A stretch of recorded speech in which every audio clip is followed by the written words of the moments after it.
Assalamualaikum. Hello, my lovely students. This is me wanting to wish you all the best of luck for your IGCSE chemistry exam one more time.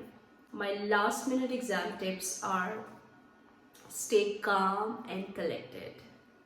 Make sure that you are well rested and well fed. Keep yourself hydrated. Start your exam with the name of Allah subhanahu wa ta'ala. Read the question carefully, identify the command term, underline the keywords, and then read the question slowly. Understand what is required before you start answering. Remember, IGCSE chemistry expects you to be ultra precise. Do not give vague answers. If the question says give two observations apart from temperature change, do not include temperature. Make sure that you are very mindful about units of volume, centimeter cube or decimeter cube. Also that of concentration while doing calculations using dilution formula. Make sure that you use correct number of significant figures while giving your answers. Read your syllabus statements and definitions thoroughly. Do not add your own ideas to them. For diagrams, make sure the provided space is being filled and the diagram is labeled. When asked to give examples, give only the number requested. If you've been asked to state one use, do not give a list of items. Also, you need to make sure that you do not confuse pH with that of degree of acidity. You need to know the difference between use of litmus paper and universal indicator. Remember, carbon monoxide is poisonous, not harmful.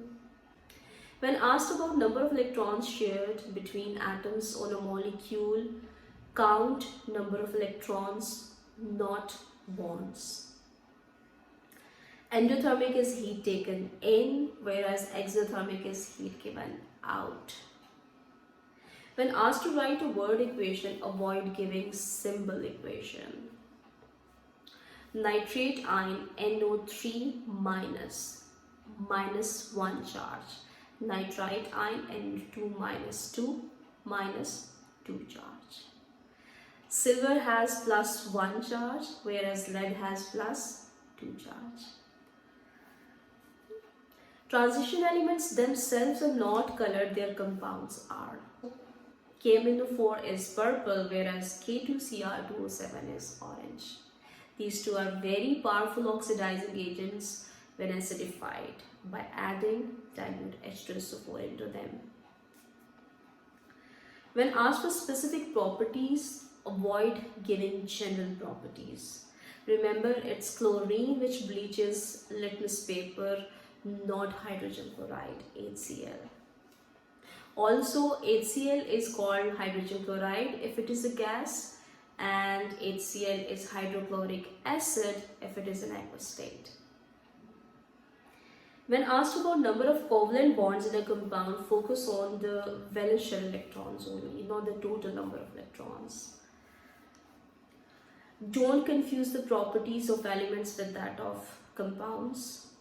Also remember that a covalent molecule can be a molecule of an element, for instance O2, N2, Cl2, H2, etc. or a covalent molecule of a compound HCl, H2O, SiO2, etc. All bonds to be shown while drawing displayed formula. Do not write formula when you are asked to name a substance. It would be water, not H2O. There are often a lot of reaction conditions, so you need to make sure that you double check them. For instance, if you're supposed to do hydrolysis of an ester, you can either use HCl or NaOH. The products are going to be a bit different. Also, you need to learn optimum temperature for fermentation is 37 degrees Celsius, also human body temperature. Another name for terylene is PET. Nylon and protein, they both are condensation polymers, and they have same linkage C double bond O and H. But in case of nylon, each monomer has same functional groups, whereas in case of protein, each monomer has different functional groups. Remember NALDAC while naming and drawing esters. Three key elements essential for plant growth are NPK. NPK है nitrogen, phosphorus and potassium. Please stop calling me a careless zebra. Instead, learn how copper saved aurum, the activity series of metals. Also, you need to know the position of carbon in it, so that you can get to know that which elements can be reduced using carbon.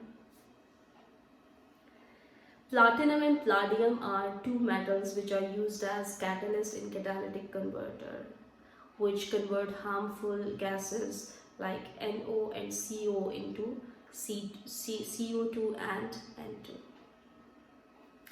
Above all, keep using periodic table throughout, because it's going to help you know about elements, their symbols, their ARs, group number, period number, also about the nature of elements, either they are metallic or non-metallic. Lastly, I want you to know that I am praying for each one of you, and I'm very hopeful and sure about it that you're going to ace your CAIE exams, inshallah ta'ala.